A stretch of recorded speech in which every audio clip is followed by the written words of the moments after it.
Hello everyone. అందరు ఎలా ఉన్నారు? నేను బాగున్నాను. అండ్ మీరందరూ కూడా ఎప్పుడు బాగుండాలని మనస్ఫూర్తిగా కోరుకుంటున్నాను. ఈ వీడియో వచ్చేసి మా హస్బెండ్ బర్త్డే రోజు రికార్డ్ చేసింది. ఇందులో అయితే cooking related, cake baking at home and simple family celebration అయితే ఉండబోతుంది. యాక్చువల్గా చాలా వరకు అందరూ ఎలా అనుకుంటారు అంటే 30స్కి దగ్గరగా వస్తున్నాము అంటే బర్త్డేస్ అనగానే ఏమైనా చిన్న పిల్లలమా, ఇంకా సెలబ్రేషన్స్ ఏంటి, అదంతా ఎందుకు, అలాంటి మైండ్ సెట్తోనే ఉండిపోతారు. కానీ నన్ను అడిగితే ఏంటంటే యాక్చువల్గా మనం ఎప్పుడైతే మ్యారేజ్, ఫ్యామిలీ, కిడ్స్ ఇలాంటి రిలేషన్షిప్లోకి ఎంటర్ అయ్యి ఈ ఫైనాన్షియల్ ప్రెషర్స్, ఫ్యామిలీ రెస్పాన్సిబిలిటీస్ వీటన్నిటితో కొంచెం ఎలాగో మైండ్ అనేది స్ట్రెస్ఫుల్గా ఉంటుంది కాబట్టి అట్లీస్ట్ బర్త్డే ఒక్కరోజైనా మనం ప్రశాంతంగా ఫ్యామిలీతో హ్యాపీగా లైఫ్ స్పెండ్ చేసి, టైం స్పెండ్ చేసి కొంచెం నెక్స్ట్ ఇయర్లోకి హ్యాపీగా ఇంకా కొంచెం ఫ్రెష్ ఎనర్జీతో, పాజిటివిటీతో ముందుకి వెళ్ళాలి. అలా అలా వెళ్ళడానికి ఈ చిన్న ఫ్యామిలీ టైం అయినా, ఈ చిన్ని సెలబ్రేషన్స్ అయినా మనకి చాలా యూస్ఫుల్ అవుతాయి అనేది నా ఒపీనియన్. మీరేమంటారో తప్పకుండా అయితే కామెంట్ చేసి చెప్పండి. నేనైతే ఇక్కడ బగారా రైస్ ప్రిపేర్ చేద్దాం అనుకుంటున్నాను.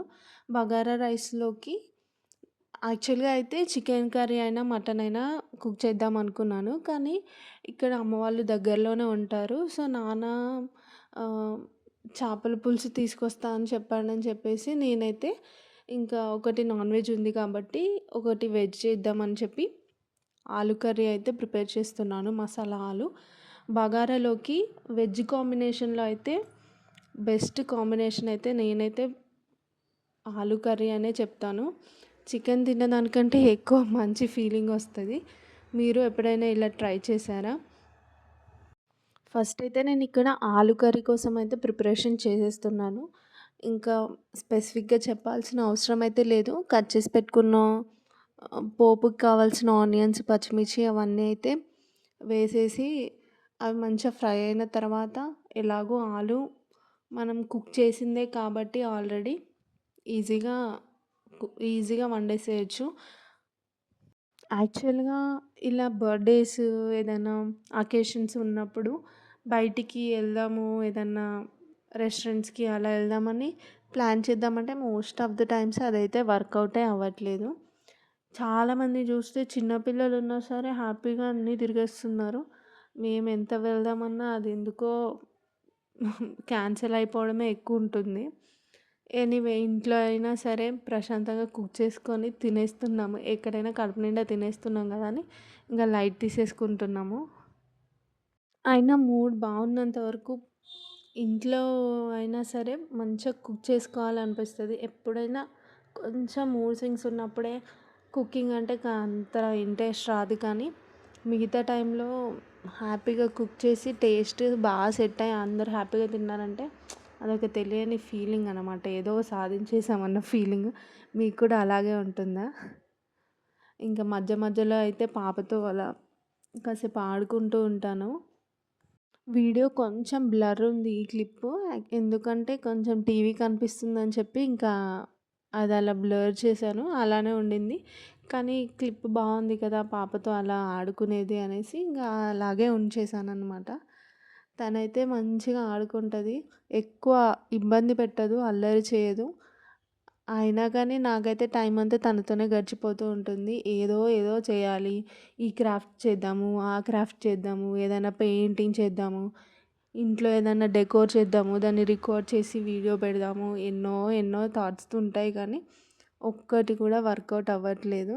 చూడాలి ఇంకా ఎప్పటికీ ప్రాపర్గా వీడియోస్ చేసి ప్రాపర్గా పోస్ట్ చేయడం చేస్తాను. యాక్చువల్గా న్యూ ఇయర్ వస్తుంది. న్యూ ఇయర్కైనా సరే ఒక కొత్త రెజల్యూషన్ లాగా ఈ యూట్యూబ్లో కొంచెం యాక్టివ్నెస్ ఎక్కువ ఉండాలి అనేసి ఒక చిన్న హోప్ తోటైతే అనుకుంటున్నా. ఇంకా అది ఎంతవరకు జరుగుతుందో.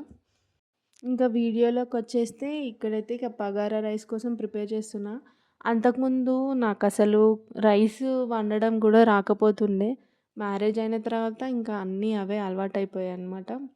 బాగా చేస్తారు బగారా రైస్. తినాలి, ఎట్లుంటది, ఎట్లా చేస్తారో అనుకునేదాన్ని.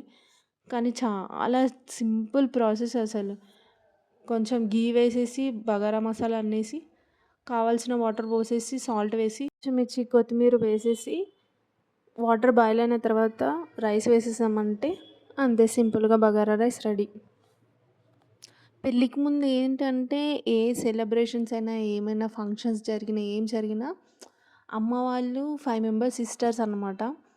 సో, ఏది జరిగినా సరే అన్నీ వాళ్ళే చేసుకునేవాళ్ళు. అసలు నేనైతే చిన్న గరిటె కూడా తిప్పేదాన్ని కాదు. ఏదైనా వర్క్స్ ఉన్నా అసలు అటు సైడ్ కూడా చూడడం అనేదే తెలీదు నాకు. వంటలయ్యాయా, తినేసామా, హ్యాపీగా కజిన్స్ అందరితో కలిసి ఎంజాయ్ చేసామా, మళ్ళీ ఫంక్షన్ అంతా అయిపోయాక ఎవరింటికి వాళ్ళు వెళ్ళిపోయామా, ఇలానే ఉంటుండే. ఇంకా ఇంట్లో కూడా అమ్మ వేరే వర్క్స్‌లో బిజీగా ఉండి కుకింగ్ రిలేటెడ్‌వి ఏదైనా చేయమన్నా, లేదంటే స్టవ్ పైన ఏదన్నా పెడితే చూడమని చెప్పినా కూడా కనీసం చూడకపోయేదాన్ని.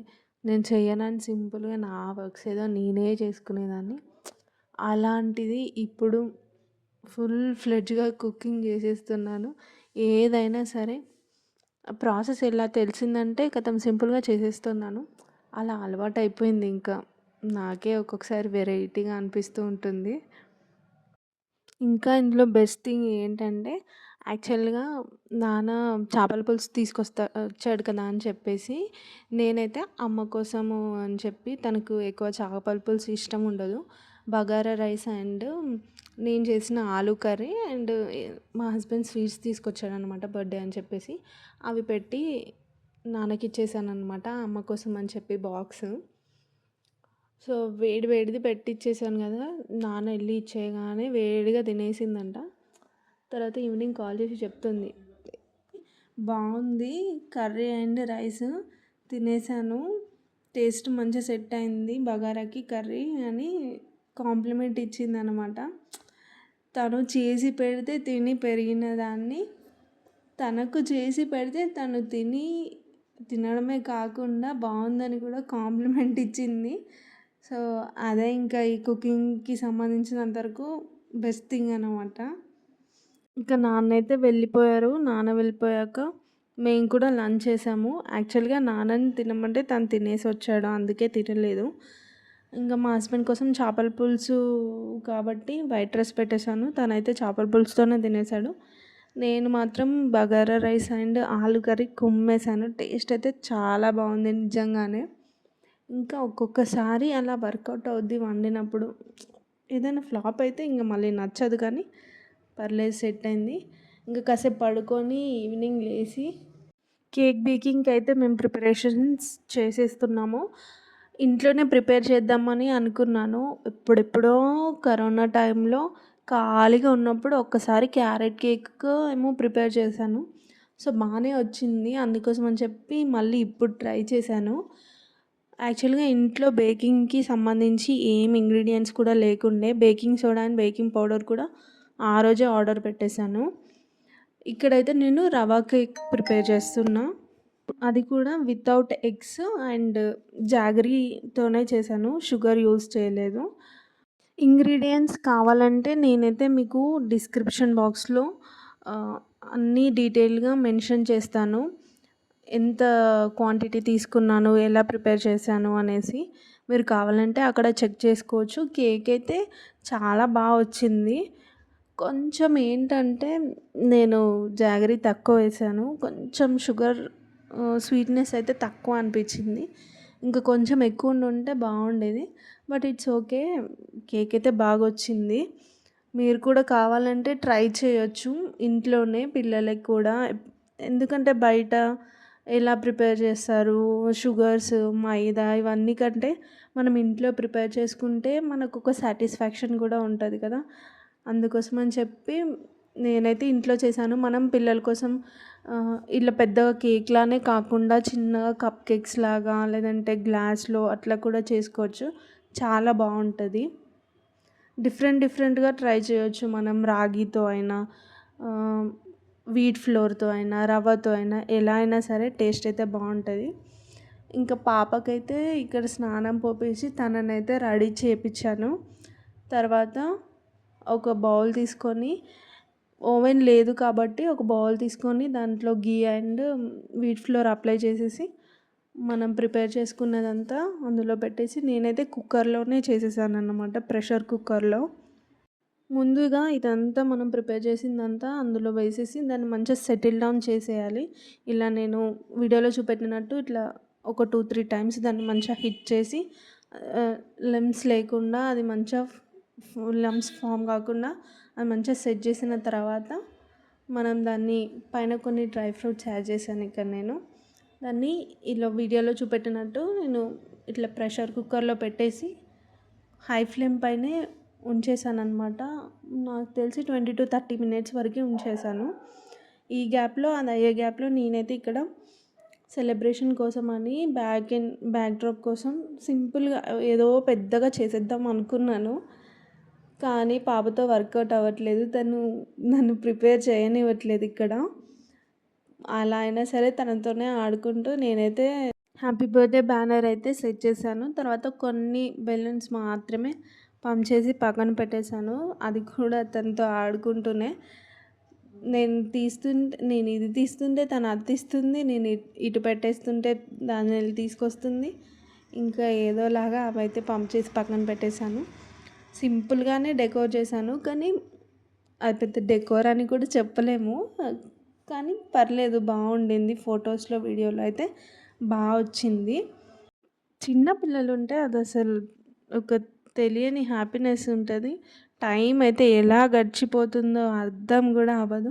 వాళ్ళతోటే టైం తిరిగినట్టు అయిపోతుంది. మొత్తానికి మన కేక్ అయితే రెడీ అయిపోయింది. ఇల్లు బెలూన్స్ అయితే అలా మొత్తం ఇల్లంతా చిందరవందరగా ఉండింది. ఇంకా దాన్ని అయితే సింపుల్గా ఇలా సెట్ చేసేసాను. ఫైనల్గా కేక్ అయితే కట్ చేస్తున్నాడు మా హస్బెండ్. మా పాప ఈ మధ్యలో క్లాప్స్ బాగా కొట్టేస్తుంది, అందుకోసం అని చెప్పి నేను క్లాప్స్ కొట్టమని తనకు చూపిస్తున్నా, కానీ నన్ను పట్టించుకోవట్లేదు. ఎందుకంటే ముందర సాంగ్స్ ప్లే అవుతున్నాయి, సో తను అవి చూసేస్తుంది. కేక్ బాగుంది, పాప ఇంట్లోనే చేసింది కదా అని చెప్పి చిన్నగా మేము తింటుంటే తను చూస్తుంది, అందుకోసం అని చెప్పి తనకు కూడా పెట్టేశాము. లాస్ట్ ఇయరే నాకు మ్యారేజ్ అయింది. నేను నా హస్బెండ్ కలిసి సెలబ్రేట్ చేసుకున్నాం. ఆల్రెడీ అప్పటికే నేను కన్సీవ్, బట్ ఇప్పుడు ఏంటంటే విఘ్న కూడా ఉంది మాతో. ఇంకా అదొక బిగ్గెస్ట్ సెలబ్రేషన్, అదొక రీజన్ అన్నమాట ఇంకా సెలబ్రేషన్ డబుల్ అవ్వడానికి. మొత్తానికి ఇలా సింపుల్గా అయితే మా సెలబ్రేషన్ అయిపోయింది. మీకు ఈ వీడియో ఎలా అనిపించిందో తప్పకుండా కామెంట్ చేయండి, అండ్ మీకు నచ్చితే మాత్రం మర్చిపోకుండా లైక్ చేయండి. Thank you for watching, and next వీడియోతో మళ్ళీ కలుద్దాం.